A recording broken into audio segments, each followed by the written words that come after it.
Alladzina amanu ati Allah wa ati Rasul wa ulil amri minkum. Wahai orang-orang yang beriman, taatilah Allah dan taatilah Rasulnya dan pemimpin di antara kalian. Alhamdulillah, kaum muslimin di negeri kita pada waktu awal Ramadan dan juga pada akhir Ramadan, mereka antusias untuk menunggu pengumuman pemerintah kaum muslimin dalam meruqyah al-hilal untuk menentukan kapan masuknya bulan Ramadan dan kapan masuknya 1 Syawal. Ma'asyiral muslimin rahimani wa rahimakumullah. Permasalahan ini merupakan suatu yang selalu menjadi polemik di negeri kita sepanjang zaman, sepanjang tahun. Semoga Allah Subhanahu wa taala memberikan hidayah kepada kaum muslimin untuk berpegang teguh dengan Al-Qur'an dan Sunnah Rasulullah SAW. Padahal kalau kita lihat di dalam Al-Quran dan Sunnah Rasulullah SAW telah jelas bagaimana cara menentukan Idul Fitri dan kepada siapa kita mengikut Ramadan ataupun Idul Fitri. Allah Subhanahu wa taala berfirman, "Ya ayyuhalladzina amanu, ya ayyuhalladzina amanu atiillaha wa atiir rasul wa ulil amri minkum. Fa in tanaza'tum fi syai'in farudduhu ila Allahi wa rasul in kuntum tu'minuna billahi wal yawmil akhir. Dzalika khairu wa ahsanu ta'wila." Wahai orang yang beriman, taatilah Allah dan taatilah Rasul dan pemimpin di antara kalian. Dan jika kalian berselisih tentang suatu permasalahan, maka kembalikanlah kepada Allah dan Rasulnya, kepada Al-Quran dan hadis Rasulullah SAW. Jika kalian beriman kepada Allah dan hari akhir, dan itu baik dan pasti akibatnya akan baik. Oleh karena itulah, mari sejenak kita renungkan Al-Quran atau hadis-hadis Rasulullah SAW serta penjelasan para ulama salaf tentang bagaimana cara kita menentukan bulan Ramadan dan bagaimana cara menentukan bulan Syawal dan bagaimana kita berhari raya. Ma'asyiral muslimin rahimani wa rahimakumullah. Rasulullah SAW bersabda, "Sumu li ru'yatihi wa aftiru li ru'yatihi fa in ghumma 'alaikum fa akmilu 'iddata Sya'ban 30." Riwayat Bukhari dan Muslim. Rasul bersabda, puasalah kalau kalian melihat hilal dan beridul fitrilah kalau kalian melihat hilal. Jika langit tertutup mendung, maka genapkan bulan Sya'ban menjadi 30 hari. Kita bisa menentukan bulan Ramadan, bulan Syawal itu pada tanggal 29-nya. Tidak mungkin kita bisa menentukan 1 bulan sebelumnya.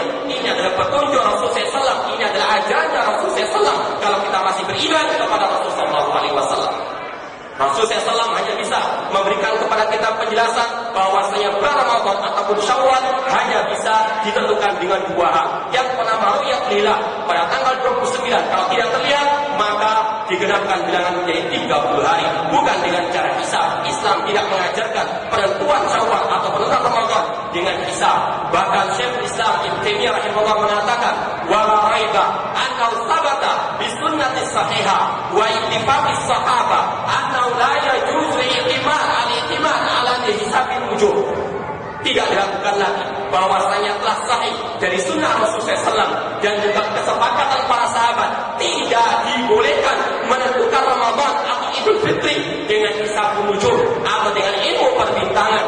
Kemudian dia mengatakan, "Wal mu'tamidu alaihi fa huwa dhalun fi syariah mubtadi'un fi din." Orang-orang yang berpegang teguh dengan ilmu astronomi dalam menentukan bulan Ramadan ataupun Syawal, maka orang itu adalah orang yang membuat kesesatan di dalam agama dan yang membuat kebid'ahan dalam syariat Islam. Maka ma'asyiral muslimin rahimani wa rahimakumullah, kembalikanlah kepada sabda Rasulullah, "Sumu li ru'yatihi wa aftiru li ru'yatihi." Kemudian ma'asyiral muslimin, yang perlu juga kita perhatikan bahwasanya yang berhak untuk mengumumkan dan yang menentukan perayaan Idul Fitri ataupun Idul Adha atau bulan Ramadan hanyalah pemerintah kaum muslimin, bukan ormas, bukan partai, bukan yayasan, namun pemimpin kaum muslimin. Karena di dalam Al-Quran tidak ada perintah untuk kita mengikuti ormas, tidak ada perintah untuk kita mengikuti partai, yang adalah mengikuti Allah dan Rasulnya dan pemimpin kaum muslimin. Ya ayyuhalladzina amanu atiillaha wa atiir rasul wa ulil amri minkum. Rasulullah SAW juga bersabda, "Alal mar'i muslim as-sam'u wa ta'ah fi ma ahabba wa kariha illa an yumara bi ma'siyatin."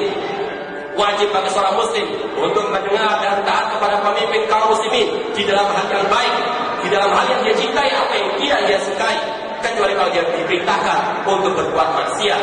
Fa in umira bi ma'siyatin fala sam'a wa la ta'ah. Namun kalau dia diperintah untuk berbuat maksiat, tidak ada ketaatan dan tidak ada kewajiban mendengar. Kemudian ma'asyiral muslimin rahimani wa rahimakumullah, kalau kita lihat di zaman Rasulullah SAW yang berhak untuk menentukan hari raya Idul Fitri adalah pemimpin kaum muslimin. Disebutkan dalam riwayat Abu Dawud bahwasanya anna rabban ja'u ila Nabi sallallahu yashhaduna bi annahum ra'al hilal bi ams. Suatu saat sekelompok kaum muslimin mendatangi Nabi sallallahu alaihi wasallam. Kemudian mereka mengabarkan bahwa mereka telah melihat hilal pada kemarin harinya. Kemudian fa'amara Nabi sallallahu bi an yuftir. Kemudian Rasulullah SAW pun memerintahkan kepada kaum muslimin untuk beridul fitri. Yang mengumumkan siapa? Rasulullah SAW sebagai pemimpin kaum muslimin pada waktu itu.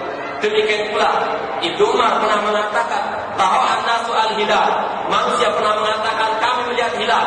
Fa Nabi sallallahu alaihi wasallam aku pun mengabarkan kepada Nabi sallallahu alaihi wasallam bahwasanya aku melihatnya. Fasoma wa amara an-nasa bisiyam. Maka beliau berpuasa dan memerintahkan orang-orang lain atau kaum muslimin untuk berpuasa.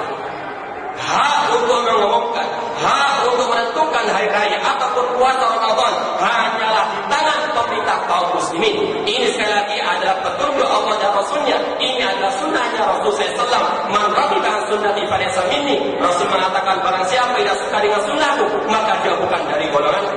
Demikian pula para sahabat, demikian pula para salafus saleh, para tabi'in, para tabi'in dan ulama salaf sepakat bahwasanya hak menentukan Idul Fitri adalah pemerintah kaum muslimin.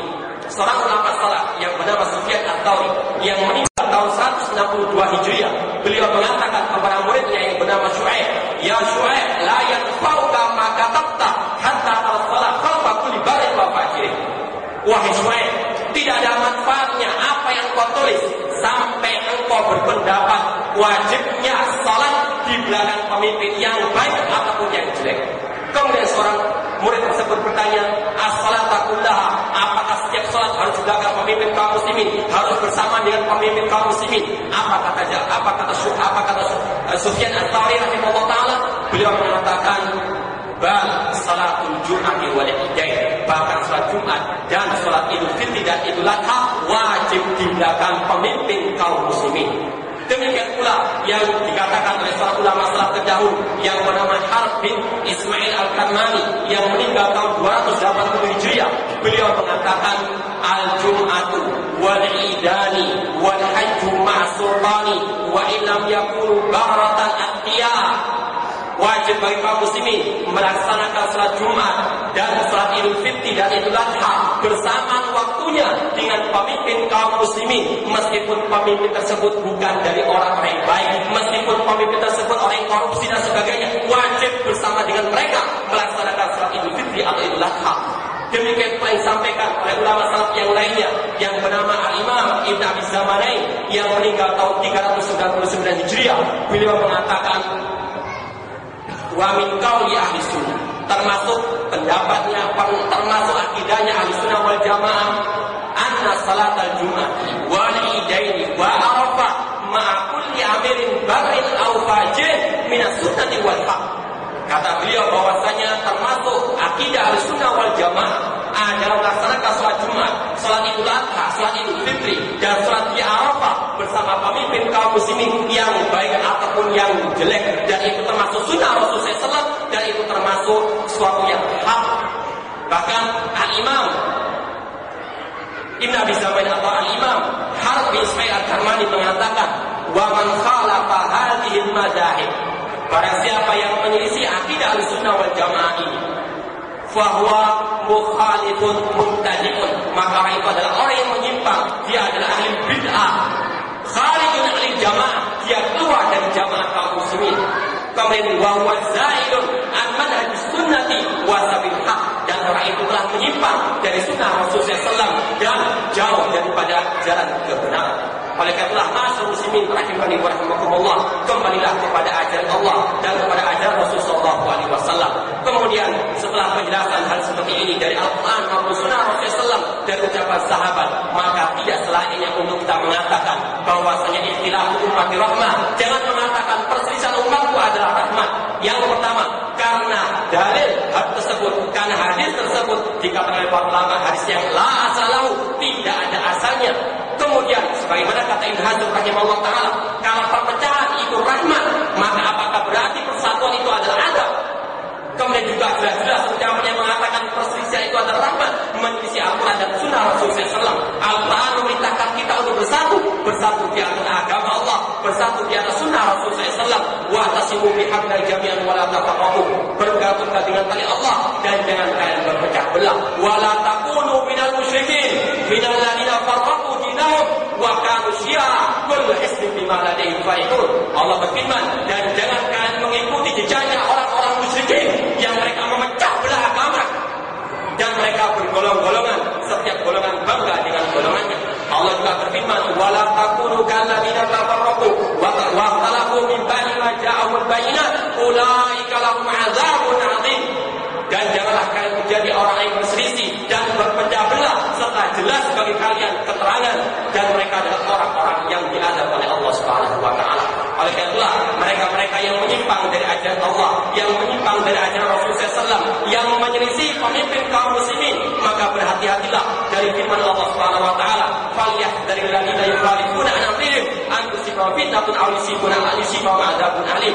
Maka berhati-hatilah orang-orang yang menyelisih ajarannya Rasulullah SAW, untuk mereka ditimpa musibah atau fitnah dan azab yang pedih. Wa may yushaqiqir rasula min ba'di ma tabayyana al-huda wa yattabi' ghayra sabilil mu'minin yuwallihi ma tawalla wa nuslihi jahannam wa sa'at masira. Dan barang siapa yang menyelisih Rasulullah SAW setelah jelas kebenaran baginya, dan dia menyelisih jalannya orang yang beriman, menyelisih jalannya kaum muslimin dan para sahabat Rasulullah SAW, maka kami palingkan di mana dia berpaling, dan kami masukkan dia ke neraka Jahannam, dan Jahannam sejelek-jelek tempat kembali. Maka kembalilah ke jalan Allah, wahai orang yang menyimpang dari jalan Allah Subhanahu wa taala.